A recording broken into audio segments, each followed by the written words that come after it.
Oh, oops.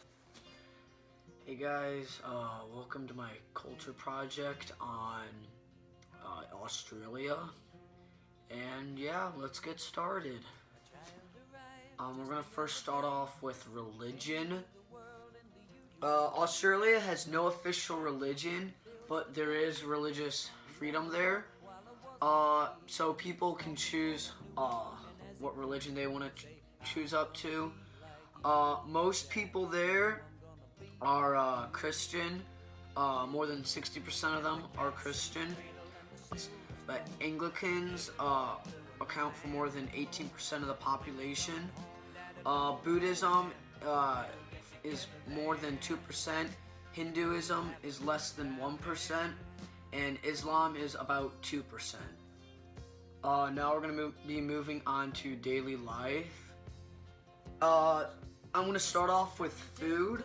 For food, they have famous foods there like meat pie that's like a pie filled with meat and vegetables. And Vegemite, yeah, okay. For clothing, they have some traditional clothing that's on the screen. And some, but most people, daily life, wear Western clothing. For cities, Sydney is their capital, and it has 4.6 million people there. Melbourne and Sydney are the two biggest cities there, and they have lots of skyscrapers and a ton of job opportunities. A lot of people also live in the coastal area, and it's the Indian Pacific and Southern oceans surround it. Now we're going to be moving on to government. Australia is a federal parliamentary constitutional monarchy. So it has a parliament, so people vote for the representatives, and then the representatives vote for leaders and the laws there. And the constitutional monarchy means they have a king or queen, but they have to follow the constitution there. They have three branches: they have executive and judiciary branch. The executive branch is responsible for establishing the laws that are made by the legislative branch, and then the judiciary branch is for judging. Now we're going to be moving on to history. Here are some facts for history. In 40,000 BC, the first Aborigines arrived from Southeast Asia. In 1770, Captain James Cook goes to the East Coast in his ship, the H.M. Endeavour. And yeah. In 1877, Australia and England played the first ever cricket test match in Melbourne. In 1956, the Olympic Games were held in Melbourne. And in 1975, Australia introduces new immigration laws, and they restrict the number of unskilled workers allowed into the country. Now we're going to be moving on to social groups.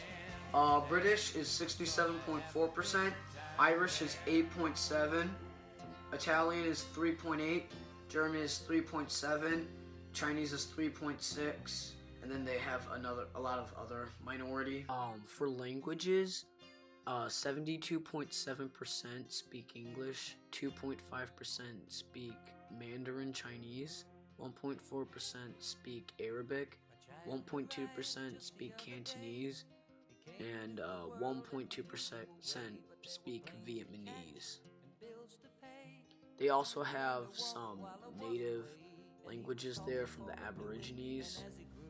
Now we're going to be moving on to economy. Their GDP there is 1.205 trillion US dollars. Their GDP per capita is $49,927.82 in US dollars. Their currency is the Australian dollar, and the Australian dollar is 76 cents of a US dollar. And they have a stable economy there, so there's not many people living out on the streets, and most people are wealthy there. For arts, some famous paintings there are Shearing the Rams and A Breakaway, which are shown on the screen. And some famous songs are Down Under in Eagle Rock, Soccer, basketball, and cricket are famous sports that are played there. And some famous people there are Chris Hemsworth, Hugh Jackman, and Nicole Kidman.